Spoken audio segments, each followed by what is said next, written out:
બને એટલું ભોગ ધરેલું ખાવું, બને એટલું ભગવાનનું જૂઠણ ખાવું. તમે જેટલું ભગવાનનું જૂઠણ ખાતા જશો, તમારું દેહ, તમારું લોહી આખું પ્રસાદી બનતું જશે.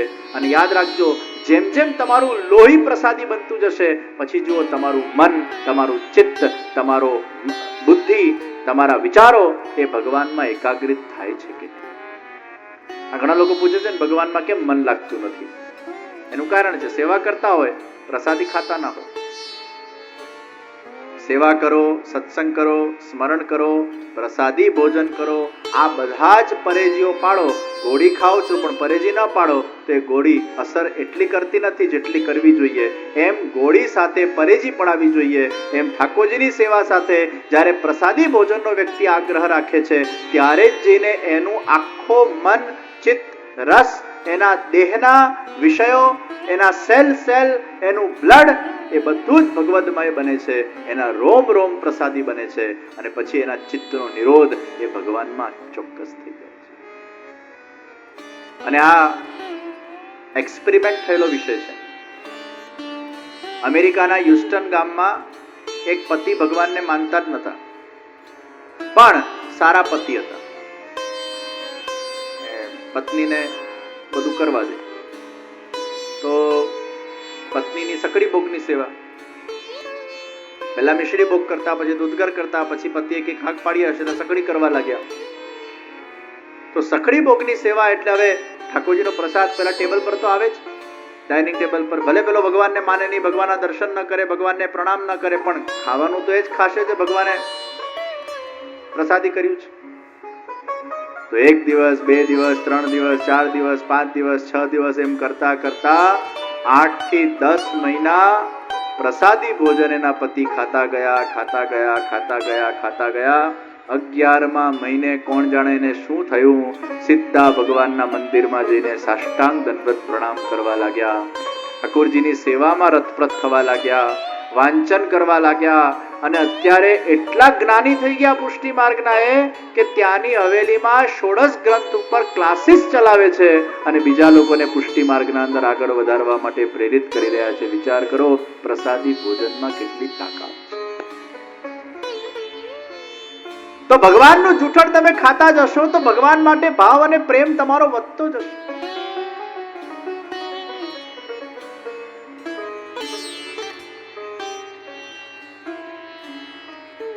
તો જે ભાવથી તમે રસોઈ બનાવશો એ ભાવ એ રસોઈમાં આવશે. માળાજી કરતી વખતે પણ મૌન રાખો, રસોઈ બનાવતી વખતે પણ મૌન રાખો, ભોજન કરતી વખતે પણ મૌન રાખો. આ ઘણા ફુલગરમાં પેલા માળાજી બનાવવા બહેનો બેસે ને, એટલી બધી વાત કરે, એ બધાને જૈન મુનિ બનાવવા જેવા છે. પણ એમાંય પાછા બોલ કરે. આ પટ્ટો બાંધ્યો તો એ બોલે. એના કરતા મૌન લઈને આવો, ભગવત ગુણગાન, શ્રી કૃષ્ણ શરણમ મમ ચિંતન કરો. મને તો એવું લાગે છે આ જેટલા માળા બનાવતા લોકો હવેલીમાં આવે બધાને વોકમેન આપી દેવું જોઈએ. સૌ નામ વ્યસ્ત, કાનમાં ભૂંગળું નાખીને બેસી જાય, કીર્તન સાંભળ્યા કરે, માળાજી કર્યા કરે, કોઈ નડે જ નહીં. આ બધી પ્રથાઓ પુષ્ટિમાર્ગમાં ચાલુ કરવી જોઈએ. કેમ વોકમેન પહેરીને માળાજી ના થાય? એ એડવાન્સ ટેકનોલોજીનો યુઝ થવો જોઈએ. આ દુનિયાના અંદર બધા લોકો આ બધા ક્રિકેટરોને ઘણી વાર જોતો, પેલા આમ ફ્લાઇટમાં જાય ને, બસમાં બેઠા હોય ને, અને પછી પેલું ન્યૂઝમાં આવે ઘણી વાર, હું જોઉં આ લોકો વાત કરતા નથી હોતા ને, ભૂંગળું નાખીને જ બેઠા હોય. સૌ ના કિસી કો પડી નહીં કોણ ક્યાં કરતા હે ક્યાં બોલ, કોઈ વાત નહીં, ચિત્ત નહીં, ભૂંગળું નાખીને બેઠા હોય, સૌમાં વ્યસ્ત. એટલે આ માળાજી બનાવનાર જેટલા બહેનોને વોકમેન આપી દેવા જોઈએ.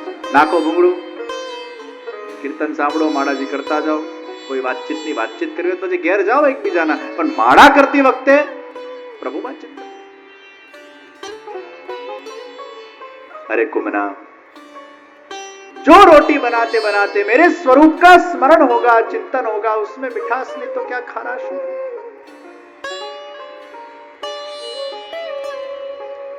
ભગવાન શ્રીનાથજી બ્રજના અંદર પોતાની દિવ્ય લીલાઓને સાકાર કરે છે.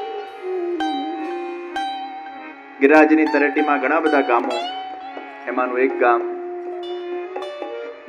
સખીતારા ગામ. અને સખીતારા ગામમાં માંડલિયા પાંડે નામનો બ્રાહ્મણ રહે. એના ત્યાં નવી પરણાવેલી વહુ આવી.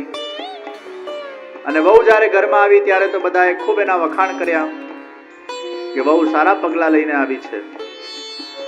પણ હજી તો એકાદ દિવસ થયો હશે અને એ બ્રાહ્મણની ભેંસ ખોવાઈ, સાસુની છીકણીની ડબ્બી ખોવાઈ, બધું ખોવાતું ગયું. એટલે પછી બધા કહેવા લાગ્યા, આ વહુના પગલા સારા નથી, ખરાબ છે. બિચારી વહુને ટોકવા લાગ્યા, કોસવા લાગ્યા. આ દુનિયામાં કોઈના પગલા સારા કે ખરાબ હોતા નથી. આપણા ભાગ્યના પ્રમાણે આપણને ફળ મળે છે. અરે ગયા જન્મમાં તે કદાચ તારી પત્નીને ખૂબ હેરાન કરી હોય તો આ જન્મમાં પત્નીના પગલા પડતા તું હેરાન થાય. હવે તારું જ તું ભોગવે છે. અને આ દુનિયામાં શા માટે સ્ત્રીઓને જ કોસવામાં આવે છે? પુરુષો તો બધા દૂધથી ધોયેલા ભાગ્ય લઈને આવ્યા છે. સ્ત્રીઓના પગલા સારા અને સ્ત્રીઓના પગલા ખરાબ. હા, નિશ્ચિત કોઈ આપણા માટે લકી અનલકી હોઈ શકે, પણ એમાં એને કોસવાની જરૂર નથી. એ આપણું જ આપણે ભોગવીએ છીએ. નિમિત્ત કારણ કોઈક બને છે, સૂચક કારણ કોઈક બને છે, એમાં એનો કોઈ વાંક ગુનો નથી. આપણો જ વાંક ગુનો છે, આપણા જ કર્મનો દોષ છે, આપણા જ ભાગ્યનો દોષ છે. નિમિત્ત કોઈ પણ બને. કાળી બિલાડી જાય એટલે બિલાડીને કોસી. હવે બિલાડી શું કરે બિચારી? ગાય જાય એટલે આપણને કે શુભ થયું, કંકુ ધોળાય શુભ થયું, દૂધ ધોળાય અશુભ થયું. આ બધું સૂચક છે. તમારા પૂર્વજન્મના કર્માનુસાર તમારા આ જન્મના કોઈક દિવસમાં કંઈક ખરાબ તમારું થવાનું છે તો ભગવાન શું કરે છે? કાળી બિલાડીને પ્રેરણા આપે છે, જા કાળી બિલાડી આના સામેથી જઈને ગુજર, એટલે એને ખબર પડે કે આજનો દાડો સારો નથી, સતર્ક રહે. તમારા પૂર્વજન્મના કર્માનુસાર તમારા કોઈક દિવસે અગર શુભ થવાનું હોય તો ભગવાન ગાયને પ્રેરણા કરે, હે ગાય તું આના સામેથી ગુજર, એટલે આને ખબર પડે આજે આનો દિવસ શુભ છે. ક્યાંક કોઈ ઇન્સિડન્ટલી કંકુ ધોળાઈ જાય, કઈક એવી ઘટના થઈ જાય, એમાં આપણે માની લઈએ સારું થયું ખરાબ થયું, પણ મૂળમાં એ થવાનું જ હતું. ભગવાન તો સંકેત આપે છે. કાળી બિલાડી તો બિચારી મદદ કરવા આવી, ગાય તમને સંકેત આપવા આવી કે તમારો દિવસ આજે સારો છે. એ સૂચક છે, એમાં દોષ ગાયનો કે કાળી બિલાડીનો નથી. એમ કોઈ વ્યક્તિ તમારા જીવનમાં લકી બનીને આવે, કોઈ અનલકી બનીને આવે, તમે જ તમારું ભોગવતા હો છો. પણ કોઈને આપણા સ્વાર્થ માટે થઈને હેરાન કરવું, હેરેસ કરવું, એ પણ એક ગુનો છે. Mental harassment is a big crime. તમે કોઈને શરીરથી મારી નાખો એ તો ક્રાઇમ છે જ, પણ તમે કોઈકના મનને મારી નાખો એ પણ એક ક્રાઇમ છે. તમે કોઈનું દિલ દુખાવો, તમે કોઈને હર્ટ કરો, એ પણ એક ક્રાઇમ છે. અને એટલે જ કહેવામાં આવ્યું, આપણા સુખ દુઃખ માટે થઈને કોઈ બીજાને આપણે હેરાનગતિ નહીં કરવી. તારા કારણે આવું થયું, તું જ મારા જીવનમાં પનોતી છે, તું જ અનલકી ફેક્ટર છે. કોઈ લકી અનલકી નથી ભાઈ, સૂચક છે. એ વહુને શ્રીનાથજી બાબામાં ખૂબ આસ્થા અને આસક્તિ. એને શ્રીનાથજીની માનતા લીધી, હે પ્રભુ, આપના માટે કોઈ ભેંસને શોધી કાઢવી બાયા હાથનો ખેલ છે. આ ભેંસને આપ પાછી શોધી આપો, હું 10 શેર માખણ આપને ભોગ કરીશ. અને શ્રીનાથજી બાબાની જ્યાં ભોળા ભાવે આ વહુએ માનતા લીધી, ત્યાં શ્રીનાથજી બાબા જ્યાં પણ બિરાજતા હતા ત્યાંથી દોડતા ગયા, એની ભેંસને પાછી મોકલી. અને જ્યાં ભેંસના પગલા પાછા ઘેર પડ્યા એટલે બધા સાસરિયાઓ બોલ્યા, આ વહુ તો આપણા માટે બહુ લકી છે, ખોવાયેલી ભેંસ ભાગ્ય પાછી આવે. અરે વહુ, તારા તો ભાગ્ય કહેવાય, તું અમારા ઘેર આવી, પાછી ડબ્બી મળી ગઈ. બધું સારું થવા લાગ્યું. અને સારું થવા લાગ્યું તો બહુ સારી, ખરાબ થવા લાગ્યું તો બહુ ખરાબ. બહુને ખબર પડી કે આ બધા સાસરિયાઓ સ્વાર્થી છે, मेरा सनातन संबंध मेरे प्रभु के साथ है, એમને મારી મદદ કરી. બહુના ઘરમાં માખણની રેલમ છેલ હતી. હવે તો સાસુએ માખણ કાઢવાની જવાબદારી પણ વહુને આપી દીધી. એક એક શેર રોજ ગપચાવતી જતી અને 10 દાડે 10 શેર માખણ તૈયાર. ડબ્બો ભરાયો. ઘરમાં કોઈ નહોતું અને માખણનો ડબ્બો લઈને બહાર નીકળવા ગઈ તો પડોશી ચાપલો બન્યો. ક્યાં હાલ્યા? વહુને થયું આ પાછો પડોશી કઈક ઊંધા છતાં કાન ભમરશે સાસુને. સાસુ ઊંધું છતું વિચારશે કે ડબ્બો લઈને પાછી અંદર આવી ગઈ. ઘણા પડોશીઓ સારા હોય ને ઘણા પડોશીઓ વિચિત્ર હોય. દુનિયાને લોટરી લાગે એમાં આપણને વાંધો ના હોય, પણ જ્યાં આપણે પેપરમાં વાંચીએ કે બાજુવાળાને લોટરી લાગી તો આપણા મનમાં એવો વિચાર આવે કે નસીબ એક દરવાજું ચૂકી ગયું. હા, બાજુમાંથી ક્યાંક આપણા પર આવી જતું અને બાજુવાળો સુખી થાય એને પાછો બહુ મજા ના આવે. આ દુનિયા સુખી થાય એને વાંધો નહીં, બાજુવાળો કંઈક વધારે. આમ બાજુવાળા કામે લાગતા હોય, પેપર પાછા બાજુવાળા અલગ અલગ મંગાવે પછી શેર કરે એટલે 2 પેપરને સબસ્ક્રાઇબ કરવા ના પડે. ખર્ચો બચાવે ખરા પાછા. બહુના મનમાં થયું હવે હું કઈ રીતે મારા શ્યામ સુંદર સુધી પહોંચું. શ્રીનાથજી બાબાની ભક્તિ કરતા ચિંતન કરવા લાગી. હે શ્યામ સુંદર, अब आप ही मेरे गृह पधारो. आप तो सबका उद्धार करते हो, सबका कल्याण करते हो, सबके घर घर पधारते हो, पधरामणी करते हो, तो आज मेरे घर भी पधारो और ये मक्खन का डिब्बा लेकर आप पधारो. હજી તો બહુ બધા વિચારોમાં હતી, ચિંતનમાં હતી અને અચાનક દરવાજા ઉપર ખટખટનો અવાજ આવ્યો. અને જ્યાં ખટખટનો અવાજ આવ્યો અને વહુએ બારણાને ખોલવા ગઈ ત્યાં તો 7 વર્ષનો સાવરો સાક્ષાત શ્રીનાથજી બાબા એ વહુના દ્વાર પર આવીને ઉભા છે. ભગવાન શ્રીનાથજી સાક્ષાત દ્વાર પર આવીને ઉભા રહ્યા અને હાથ પકડીને વહુ અંદર લાવે છે, બાજોટ પર વિરાજમાન કરે છે. अरे श्याम सुंदर, आज आप मेरे जैसे निष्कंचन के वहां पधारे, ये मेरा सद्भाग्य है. अपलक नेत्रे भगवानના દર્શન કરતી જાય, પોતાના ભાગ્યની સરાહના કરતી જાય અને બસ શ્યામ સુંદરને કહે છે मैं यूं गई और यूं आई. રસોડામાં ગઈ ડબ્બો લેવા અને વહુના આંખમાંથી અશ્રુની ધારા વહેવા લાગી. વહુના એક આંખમાંથી પ્રેમના અશ્રુ વહે છે અને બીજી આંખમાંથી દુઃખના અશ્રુ વહે છે. એક આંખમાંથી સંયોગના અશ્રુ વહે છે અને બીજી આંખમાંથી વિયોગના અશ્રુ વહે છે. प्रश्न हो, संयोग और वियोग एक साथ हो सकता है? તમે એક ક્ષણમાં સુખી થાઓ અને બીજા ક્ષણમાં દુઃખી થાઓ. સુખ અને દુઃખ એક સાથે રહી શકે? દિવસ અને રાત એક સાથે રહી શકે? તડકો અને વરસાદ એક સાથે રહી શકે? એવું બહુ ઓછું બનતું હોય કે તડકો હોય અને વરસાદ પડતો હોય. સુખ અને દુઃખની લાગણી એક સાથે કેવી રીતે અનુભવાય? तो ત્યાં કહેવામાં આવ્યું ये समय चला जाएगा. ये वाक्य को अगर दुख में सुनो तो सुख होगा और सुख में सुनो तो दुख होगा. ये समय चला जाएगा.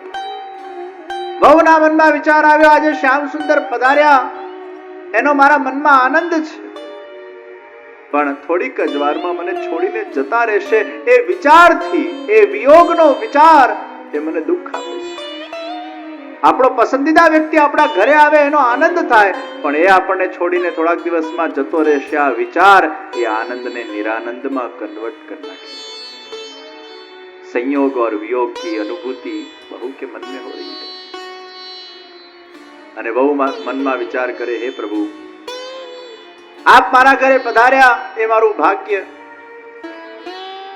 આ ડબ્બો લઈને જતા નહીં રહેતા, પણ મારા સ્વહસ્તે થોડી સામગ્રી આરોગીને જજો, મને આપની સેવા પ્રદાન થાય. એ બહુ પ્રભુને મનોમન પોતાના મનોરથ પ્રગટ કરીને માંગી રહી છે, हे प्रभु काश आपकी सेवा का अवसर मुझे मिल जाए, मेरा जीवन धन्य धन्य हो जाए. ભગવાન સામે જ્યારે આપણે બેસીએ मनोमन भगवान साथे बातचीत करिए, मन से मन की बात हो, भगवान के दिव्य सुदर्शन हो, दर्शन करते करते प्रभु से प्रभु की बात हो। और इसलिए कहा गया ये सामान्य योग नहीं, अरे ये तो साकार योग है। सामान्य योग आंख बंद करके होता है, वो सामान्य ध्यान योग है। ये साकार स्वरूप का योग वो तो आंख खुली रखकर होता है। जो साकार स्वरूप का ध्यान योग हुआ, गोपियों को चाहुआ और उनको भगवान के दर्शन होते थे। आंखें खुली हो या बंद हो, भगवान का एकाकार होता था। भगवान का सुमिरन उनके मन के अंदर सदैव विद्यमान रहता था। सेवा उसी को कहते हैं। લાલા એક વાલીને કીધું, અરે ગ્વાલિની, આ માખણના ડબ્બાનું વજન ખૂબ છે, તું મને થોડું આમાંથી ખવડાવી દે ને। ग्वालिनी मुस्कुराने लगी, हे प्रभु आपने मेरी मन की बात जान ली। અને એક એક માખણના કોરને ખવડાવતી જાય, ખવડાવતી જાય, ખવડાવતી જાય। એના એ આંગળીઓને ભગવાનના એ કોમલ અધરોષ્ટનો સ્પર્શ થતો જાય અને એ ગ્વાલિની વધુ ને વધુ રસાન્વિત બનવા લાગી, સ્વરૂપાસક્તિ થઈ, સર્વસ્વ સમર્પણ ભગવાનના શ્રી ચરણારવિંદોમાં કર્યું અને એ ભગવાનના દિવ્ય સ્વરૂપને પોતાના હૃદયના અંદર વિરાજમાન કરે છે અને માખણ આરોગતા આરોગતા પ્રભુ ત્યાંથી પધારી જાય છે। ગ્વાલિની સદૈવ માટે પોતાના મનમાં એ પ્રભુના દિવ્ય સ્વરૂપને ધારણ કરીને રાખે છે। કોઈ એકાદ પ્રભાવશાળી વ્યક્તિ આપણા જીવનમાં આપણને મળે ને એમના સાથે જો 10 મિનિટ મુલાકાત કરી હોય તો એ જિંદગીભર યાદ રહે, વારંવાર એનું સંસ્મરણ પણ થયા કરે। સાક્ષાત ભગવાનનું જેને સંગ મળે, સાક્ષાત ભગવાન સાથે આ પ્રકારનો સમય વ્યતીત થાય, એના જીવનમાં ભગવાનનો વાસ થઈ જાય।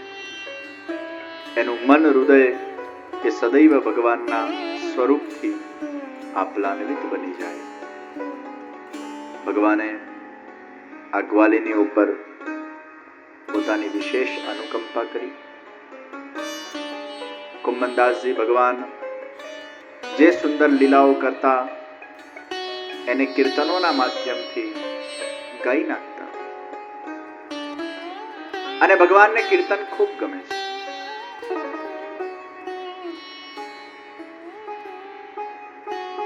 ભગવાન શ્રીનાથજી બ્રજ ભક્તોના ઘરે ઘરે પધારે છે, સાક્ષાત લીલાઓ કરે છે અને એ વખતે સર્વને જે પ્રકારની અનુભૂતિઓ થઈ હશે એ અવિસ્મરણીય છે।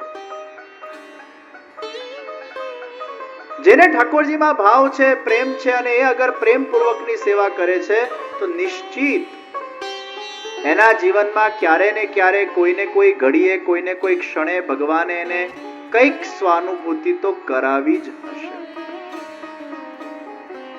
પછી કોઈ વાર સ્વપ્ન દ્વારા કરાવે, કોઈ વાર પ્રત્યક્ષ કરાવે, કોઈ વાર આમ જારી ખાલી થઈ જાય ને આપણને થાય આ કંઈક ભગવાને જારી પીધી।